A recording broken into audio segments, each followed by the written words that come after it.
할렐루야. 안녕하십니까. 아직 감기 기운이 좀 남아 있습니다. 환절 기운이 아직도 무리하지 마시고 항상 건강 챙기시기 바랍니다.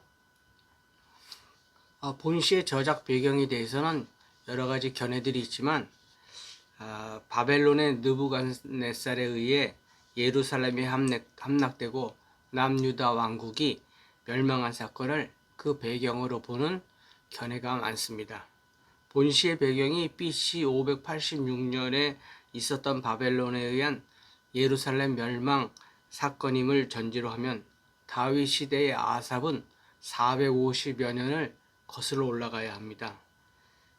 그것은 부적합하며 다윗 시대 아삽의 후손으로 보는 것이 자연스럽습니다.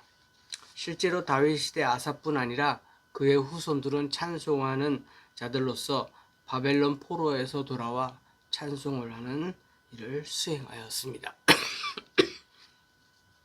1절부터 보겠습니다. 하나님이여 주께서 어찌하여 우리를 영원히 버리시나이까? 어찌하여 주께서 기르시는 양을 향하여 진노의 연기를 뿜으시나이까? 하나님이여는 엘로힘으로 신명을 사용함으로써 전능하신 하나님께서 개입하심으로 선민의 영광을 회복시켜 주시는 그러하기를 구하고 있는 것입니다. 어찌하여는 의문의 뜻도 있지만 납득할 수 없는 처절한 현실 속에서 답답해하는 시인의 심경을 함축적으로 표현하는 감탄사로 쓰입니다.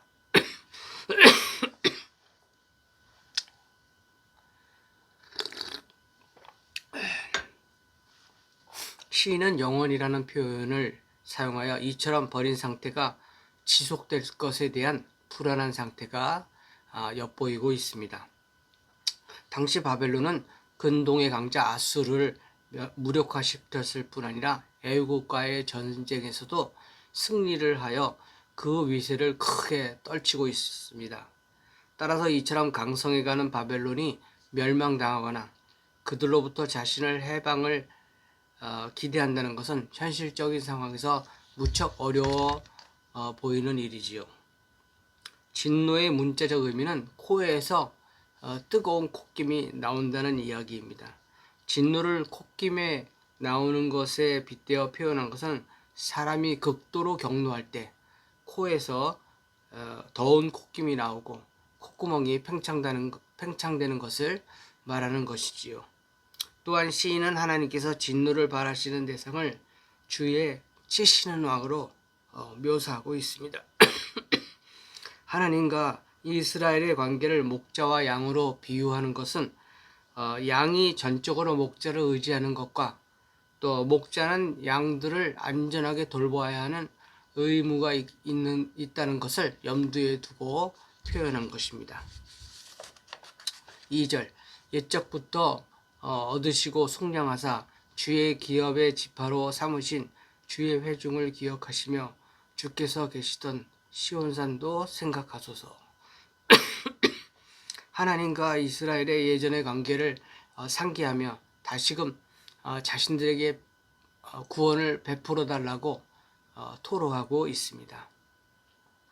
주의 기업의 지파는 한 뿌리에서 나온 가지와도 같은 이스라엘의 12지파를 가리키며 이들이 모두 하나님의 소유임을 나타내기 위하여 이 단어를 주의 기업이라는 단어를 가지고 표현하였습니다. 본절에서는 주께서 기억하시고 생각하는 대상이 되는 주의 회중과 시온산이 매우 강조되고 있지요. 지금은 비록 바벨론의 침략으로 무너져 없어졌지만 하나님께서 과거 당신의 백성들과 교제를 나누셨던 예루살렘 성전을 생각하사 당신의 백성에게 자비를 베푸셔서 그들을 회복시켜 주시기를 간절히 바라고 있습니다. 3절 영구히 파멸된 곳을 향하여 주의 발을 옮겨 놓으소서. 원수가 성소에서 모든 악을 행하였나이다. 영원히 파멸된 곳이라는 것은 너무나 철저하게 파괴되어 회복의 소망조차 없는 예루살렘 성전의 터를 하나님께서 친히 살피시사 그 참상과 자신들이 당한 고통이 얼마나 큰 것인지를 통촉해달라고 하는 의미를 지닌 표현입니다. 4절 주의 대적이 주의 회중 가운데에서 떠들며 자기들의 깃발을 세워 표적으로 삼았으니 주의 대적이와 주의 회는 가운데서 주의 대적자들이 떠드는 것을 묘사하여 극한 긴장 상태를 보여주고 있는 것이지요.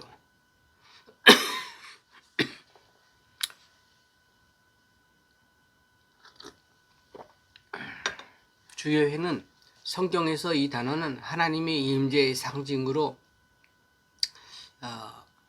하나님께 제사를 드렸던 성소를 가리킬 때 주로 사용하며 주의 회란 하나님께 예배 드리기 위해 모이는 장소 성전을 나타낸 것입니다.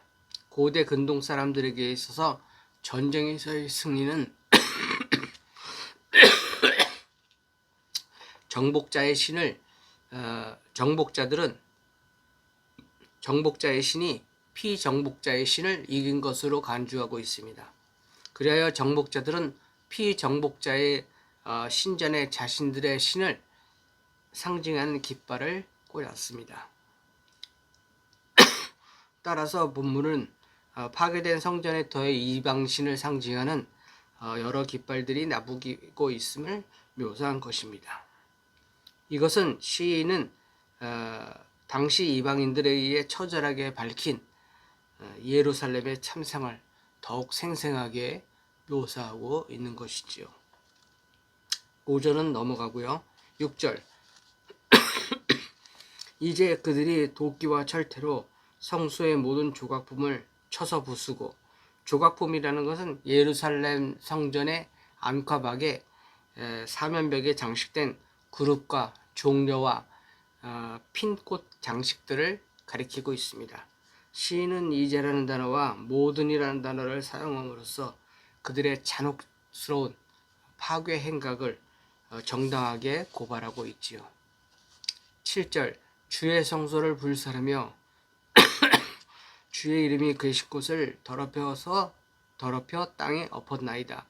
예루살렘 성전은 바벨론의 침공으로 586년도에 소각되어 파괴되었습니다. 본문을 직역하면 그들이 주의 성소에 불을 던졌다가 됩니다. 시인은 이처럼 크나큰 고통을 안겨준 대적들의 악행을 하나님 앞에 절규하며 고발하고 있습니다. 8절 그들이 마음속으로 이르기를 우리가 그들을 진멸하자 하고 이 땅에 있는 하나님의 모든 회당을 불살랐나이다. 대적자들은 성전을 파괴하고 하나님의 백성들을 진멸함으로 여호와 하나님을 멸시하고 노골적으로 도전하는 대적자들의 의지를 선명하게 볼 수 있습니다.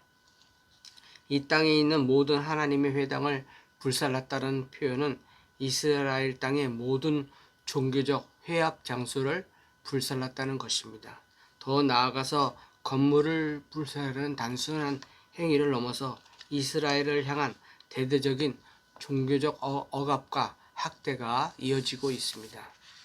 9절 우리의 표적은 보이지 아니하며 선지자도 더 이상 없으며 이런 일이 얼마나 오래는지 우리 중에 아는 자도 없나이다.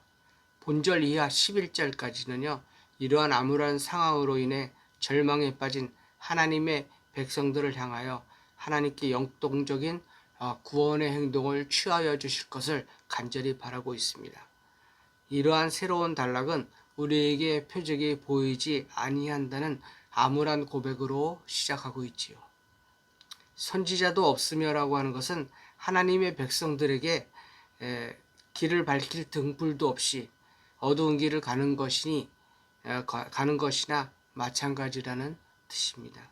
하나님께서 택하신 백성들에게 가장 큰 암흑의 시대는 하나님의 뜻을 어디에서도 찾을 수 없는 시대, 또 하나님의 개입이 없는 시대, 예언이 사라진 시대라고 할 수 있습니다.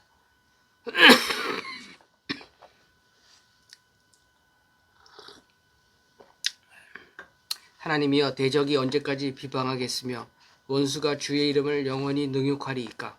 본문에서는 성전 등 하나님의 백성의 예배 처소를 파손하여 하나님을 모욕할 뿐 아니라 이스라엘 백성들을 조롱하고 학대하는 그런 재반 행위들을 가리킵니다. 언제까지와 영원이라는 표현은 더 이상 참기 어려운 심한 고난의 상황을 나타낼 때 종종 사용하는 관용적 표현입니다. 시인은 이러한 표현을 반복함으로 현재 대적자들이 저지른 악행이 결코 간과되어서는 아니 된다는 것을 말하고 있고, 또 하나님의 노를 바라기에 충분한 것임을 나타냄으로써 자신의 절박한 심정을 이야기하고 있습니다. 11절 주께서 어찌하여 주의 손 곧 주의 오른손을 거두시나이까. 주의 품에서 손을 빼내시어 그들을 멸하소서. 손과 오른손은 하나님의 능력을 나타내는 상징적 표현으로 주께서 원수들이 하나님의 성소와 회당을 파손하고 하나님의 백성들을 억압함에도 불구하고 침묵하시는 것에 대해 자신의 답답한 심정을 토로하고 있는 것이지요.